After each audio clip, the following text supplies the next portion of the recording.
Welcome to The Last Word. He's Chris Popst. I'm David Jenkins. And Chris, it was a pretty exciting week one of football. At least my game was. I actually, I got to see an overtime game. I haven't seen one of those in a few years. Overtime's always exciting. The rest of them seem to be blowouts. A lot of 50 to 12 scores. Which week one typically kind of is with the matchups that we have. But, hey, I think it's still week one. I know it's still very early in the season, but we kind of got a little taste, obviously, of what teams might be like this year, and that's what we're here to discuss. Just to get our quick thoughts on the first week one football action. We'll talk a little bit about the Charleston-Sykeston game. It went to overtime. We both had that. We both said that was going to be close. That Sykeston needed to be on upset alert, and Charleston did all but win that game. They were there, had a chance. Just seemed like they were just exhausted at the end. Sykeston lost a lot of players to cramps the entire second half. A couple players coming on and off the field. Every play it seemed like they were coming out with cramps and some injuries, and just a tough night, just a tough football game. Two teams that just battled it out, and Sykeston just made a play at the end to win it, which is what you're going to have in an overtime game. But Charleston showed that they're a lot better. Sykeston showed that they're not as good, in my opinion. And that's you look at that Sykeston schedule, you're looking at where you're going to get wins at. Some of the there's going to be some tough games for Sykeston in the future. I mean, I'm not saying they can't get wins, but they're going to be tough. They're not going to be they're not going to go in there and blow a lot of teams out, I don't think. Just speaking of those two teams, like you just said, I was asked by dozens of people, is Sykeston really that bad or is Charleston really that good? And it's a little bit of both. It's a little bit of both. I think Charleston has raised a little bit and Sykeston just kind of went down a little bit. And that's not to say that things can't turn on a dime, because it's it's football and things happen. But yeah, Sykeston they got the win. That's the most important thing, is getting the win. And who cares what it looks like? It doesn't matter. They got that week one win. They're going to have to win ugly. I think Sykeston's going to have to win ugly, but a win's a win. And they've got Kennett this week coming up, and I think it's going to be a same type of game. I think it's going to be close, go down to the wire, and they're going to have to make a play at the end to win it. And they've showed already that they can do that. But Sykeston, they've kind of been spoiled the last few years that against some of these teams that they just kind of roll through them. And I don't think they have that team this year where they're just going to roll and turbo clock anybody. I just don't see it. Maybe I'm wrong, but I think they're going to have to win a little ugly this year, and they're going to have some ugly games. And honestly, I think the uglier the game, the more it benefits them. I think that they're going to kind of have to do some grind out some games. They're going to and play good defense. And I thought, even though they gave up 26 points, I thought they played pretty good defense against Charleston. Charleston's got some explosive playmakers, and I was really impressed with their offensive line as the game went on. I think early Sykeston had their number, but because Sykeston has a very good line as well. But early, Sykeston had their number, but I thought they really made some adjustments and got better as the game went along. That was the thing that Charleston was going to need to improve on the most, is just their line play. Offensive and defensive, getting some penetration on the defensive end. Stopping people. I mean, we've seen the last few years just people just run roughshod through their line. And, if they can hold some guys up, they have players that can make things happen. And we saw that, obviously, Friday night. And Canarius Anderson, your impressions on him, and a lot of people talk about him and the speed, and Jeremy Tucker. What did you see from their playmaker, their skill guys? Well, Anderson, he's going to be a good player. He's only a junior. I mean, he's already a good player, but he's just going to get better. He sees the field well. Sometimes I think he tries to get a little, tries to get to that outside, and they kind of string it out instead of, I think, maybe going north to south, and he's going to learn that. The more he runs, the more he's going to learn that, and he's a very good player. Jeremy Tucker. Very good defensively. I didn't see much of him on offense. They went to him a couple times. They didn't go to him as much offensively maybe as people thought. Yeah, really, Charleston. It was kind of surprising. Charleston in the first half, they had some success throwing the ball, running some deep routes. In the second half, it seemed like they made an adjustment and they were able to run with Anderson and get him in some space. And so they kind of focused more on the run in the second half. But in the first half, when they were throwing the ball, that Sykeston was very, they knew where Tucker was at all times. They were manning him up and knew where he was at all time. Had some help coming toward him. I thought they did a real nice job on him defensively. He's good. I mean, he can play, gets to the ball. They've got playmakers all over the place. Kavion Thompson, he's got some speed. He can just get up the field, and Moody. He's got a good arm, and just missed on a couple of them, and that's going to come the more they practice. I mean, it's just week one. As they get through the season, he's just going to get better on that, and their timing is going to get better, and they've got the ability to really have some big play potential. You know what? And I kind of want to temper expectations a little bit on Charleston. They're still in that complete hornet's nest of Caruthersville, Malden, East Prairie, and that Class 2 District 1. They're good, they're improved, but I don't think yet, I could be wrong, but I don't think yet that they're on the Malden-Caruthersville level in that Class 2 District 1. I think, Caruthersville looks, they just put a whipping on Portersville. They just... like we said, in our last show, Davis, heck of a running back himself. He's tough. Galladay's a good quarterback. Bryce Strawn has kind of emerged as that wide receiver to fill in for Qualls. We said that may be a place, and they gave up a lot of points, but they gave up a lot of points in the second half. Second half, and I'm assuming a lot of JV players. Yeah, it looked like they were substituting freely there in the second quarter. So they put a whipping on Portersville, and Portersville is not terrible. It's not a terrible football team. Malden, of course, they took it to Malden, or they took it to New Madrid, and they look to be just as good. They play each other on Friday night. Yeah, I kind of wish I could go to that game, but I'm not going to go. I do wish I could go to that game. That's going to be a fantastic football game. In the swamp too, so there you go. Yeah, it was a great game last year. I think it's going to have that same potential this year. I think it's going to be the same. Who you got? That's one of those. That's a pick'em game. I was asked that same question today, and until somebody knocks them off, you go with the king of the district, and that's been Malden last year. We did it with Caruthersville for a long time. Said, all right, somebody's going to beat them. Malden finally beat them, and now Caruthersville is trying to get that crown back off of Malden's head. It's an important game, but it's not the game. That game. It's not. Yeah. The game that you're looking at is districts down the line. You're wanting to kind of measure your team, see what you need to improve on. You want to win the game if at all possible, but the most important game is the one that's going to be played at the end of October, early November, whenever that district falls. This is almost assured the first game for them this season between them. The second one's coming in the district. Right. Just looking at the district. To me, it would be a shock if those two teams wouldn't play. Charleston's going to have something to say about it. And I really believe that they are going to. I think Charleston is going to give one of these two teams a game. But I'm like you. I think that Caruthersville and Malden are still the cream of the crop there. What about Cape Central? Let's go down to Cape Central. Yeah, what about Cape Central? I was impressed. Mountain View Liberty. I was impressed with Cape Central. We weren't sure what they were going to have. They lost a lot from last year. Chisholm, who won the Carr Trophy.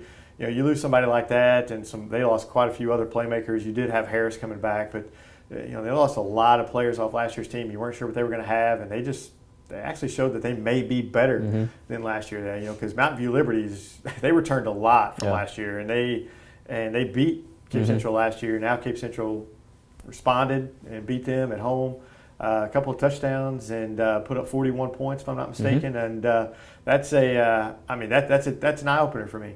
Now, there's a lot of people that don't know who Mountain View Liberty is, and I'm here to tell you, they're not just this amazing Lamar-type team that just wins every single game, but they're a very good Class 2 team. They're a very good Class 2 football team. Plays Lamar fairly well. In the playoffs, it seems they always lose in the quarterfinals to Lamar, and they always play them pretty close, or not. A couple touchdowns. So they're a good football team. Yeah, and throw that. What's a Class 4 playing a Class 2 argument out the window? That's a good football team. I don't care what class you are. Two good football teams playing. Very good football team. That's a great opening win for Cape Central, I think. Looking ahead in the SEMO North, Jackson, kind of like we both said, last time, they're the cream. They got the job done against Columbia against Hickman. So they got the job done there. I still think it's there. Cape Central's, I think it's firm number 2 there, and then you got Poplar Bluff. I think. Maybe. I think Poplar Bluff is right there. Cape at number 2. I think they return a lot from last year with their offense. They're going to be explosive all year long. You've got them in Cape Central and Farmington. I think Farmington. I know a lot of people around here doesn't see it. I read a lot about Farmington.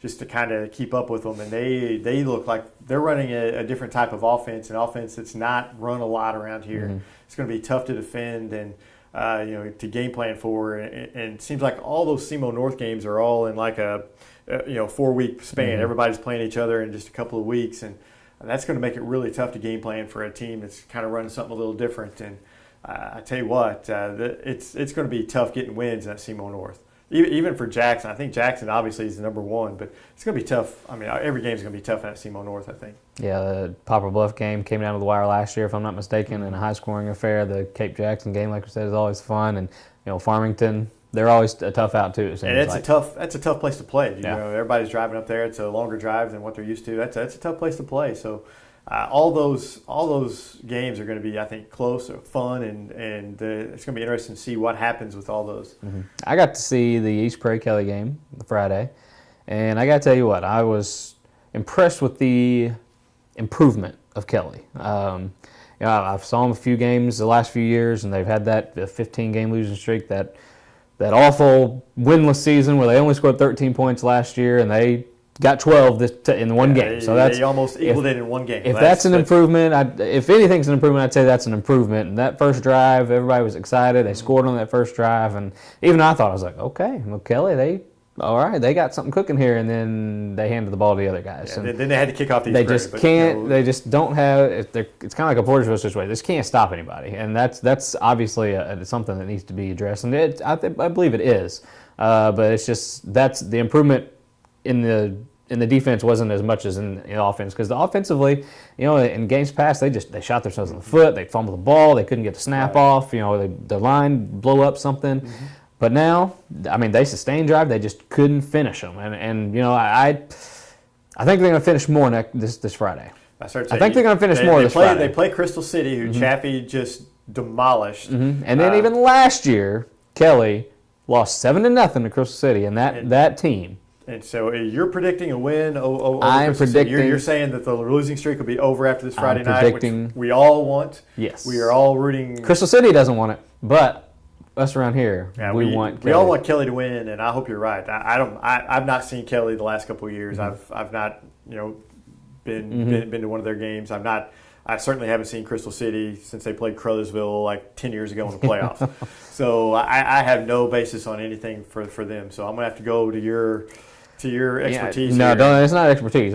I have Crystal City. Like I said, I have no idea who they brought back from last year, but they scored 7 points against Kelly last year. I can't imagine them being too much of an improvement. But I saw Kelly and they've improved, and I'm saying they score more. They don't get goose egg against Crystal City. I'll say that. I hope you're right. I hope Kelly gets off the snide. I hope that you never want a team to have a losing streak like that. I mean, we want every team to win at least one game every year. I mean, you don't want that, and that's just not good for the kids, not good for the program, not good for anything. And so hopefully Kelly gets off the losing streak here and gets a win, and good luck Hawks. Now, I'm not from. Is it at Kelly or is it at Crystal City? It's at Crystal City this year. Yeah, It is tough going on the road, obviously, but sometimes it's easier. Sometimes it's easier going on the road. You get away from home. It's a little, you can get in more of, come together more as a team. So that's what's going to happen. Kelly's going to go up there and they're going to take care of business. Were you surprised at all? Like I was, and I'll say I was a little surprised by this, but the Hayti just absolutely pummeling Thayer. My goodness. And Thayer, now I don't know what Thayer has. They brought a lot of people back from last year, and they were pretty good last year. I started to say, they were pretty good last year, and I was, we talked a couple of weeks ago that I thought Hayti is one of those teams that kind of could sneak around and still be good. I thought they still had some good players there. Obviously they do. They're not, that was an impressive score to me. That's I know that they, that Thayer's always good, and they've, I don't know how they match up with Hayti, but Hayti apparently just put it on them, and that was kind of shocking to me, and good for Hayti. Hayti, they play Charleston, I believe, on Friday night, so that it'll be a good measuring stick for both of those teams to see where they're at, and that ought to be a good football game. I think so too, and coming into this year, the players that they did lose from Hayti, you always got to think in the future about valleys in that district, and are you going to have enough to kind of get over that valley hump? And from what I've heard and what I've seen, Valley is just a little bit better than they were last year, even though they did lose some guys. But it's hard to tell, obviously, until you get in that matchup. But I'd like to think that Hayti has got players I mean, obviously they got players that can do something. 52-14 over a pretty good Thayer team, or 52-16 against a very good class, a state-ranked Thayer team. So that flipped in the state rankings. Just so I started to say Hayti is now, I believe, 6th, if I'm not. Is that right? 6th or 7th, I believe. I believe they're 7th. But that flipped. So there you go. Yeah, that's they took their spot. Quickly. Hayti certainly opened some eyes. How about my Bearcats opening up the season? Big win for the first time since 2011, and that was the last time they had a winning season. And it's we knew they returned a lot of players from last year, and you just kind of hoped that they were on the right track, and it looks like they are. St. Genevieve is a very good program, and they always kind of use that opening game as a measuring stick. If you can play with St. Genevieve, then you probably have a chance for a pretty good season, and that's what they're hoping. And they took advantage of six turnovers from St. Genevieve. It was a low-scoring game. I don't think Dexter's going to score a lot of points. I think they're going to, but defensively, they've got a lot of guys back on defense. It looks like they tackle well. They play. They're bigger, stronger. Got that new weight room. Got some new weights. They're getting bigger and stronger. That's a big part of it.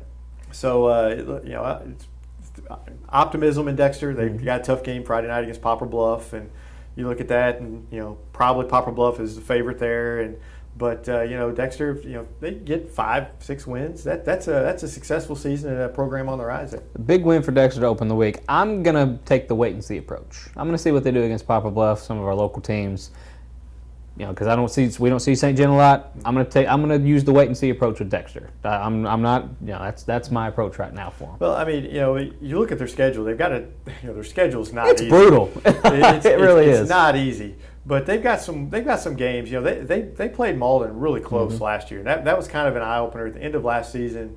They played Malden close, and Malden, good team, and a lot better than Dexter. And Dexter played them close, and that just kind of opened my eyes that, hey, they might be going in the right direction. And so you don't know. I mean, I think that a game like against Sykeston, I think that's a game that they could possibly. That's a winnable game for them. That's a winnable game. I think they can beat New Madrid. I think there's some wins on there. You could get close to 500 depending on who you get into districts, and Kennett's another game that you don't know what's so. It's they've got a chance to win some games there, and wait and see. That's probably the right approach, but it looks like they're trending in the right direction. Absolutely, and I'm not disputing that at all. But yeah, I just wait to see what they do. Kind of, I'm doing that with a lot of teams. It's just it's too early. It's too early right now, just to kind of see. But you can obviously tell who's going to be the top guys, and they've been this for a few years now. So it's week 2 coming up. I'm ready. Well. We'll see week 2. We'll see week 3, and then we'll talk to you again. We'll have 2 weeks of knowledge underneath. We'll know a lot more in a couple of weeks about who's who in Southeast Missouri this year. We'll know a little bit more after 3 weeks. We'll have a good idea of what's going on, and we can kind of project ahead after that. We'll also know the fallout between Kyrie Irving going to the Celtics and the Celtics trading Isaiah Thomas to the Cavs, and a meaningless trade to me. I don't get it. I don't know. Like we were talking off the air, we don't really know who wins. You're getting the same player, a scoring point guard who can't really defend all that well. Yeah, I don't know why you would make a trade within your conference but whatever. You're seemingly going to play. I'm not a GM, so you're seemingly going to play these guys in the Eastern Conference Finals. I mean, that's pretty much a lockdown. Unless the Wizards want to ship up and do something great. Otto Porter hanging out with Russell Westbrook at Jeff Green's wedding. I saw on social media. Wow, good for him. That's a dynamite drop in right there as far as the how about that social media reference? Yeah, your social media reference. Who hates social media more than any person alive. He's getting better, folks. I'm He's trying. Getting better. I'm He's trying. Getting better. Anyway, it hurts me. It makes me really ill. Anyway, we got Charles chuckling back there, so we better get off. It's time to get off here. Yeah. We'll see you guys in a couple of weeks on The Last Word.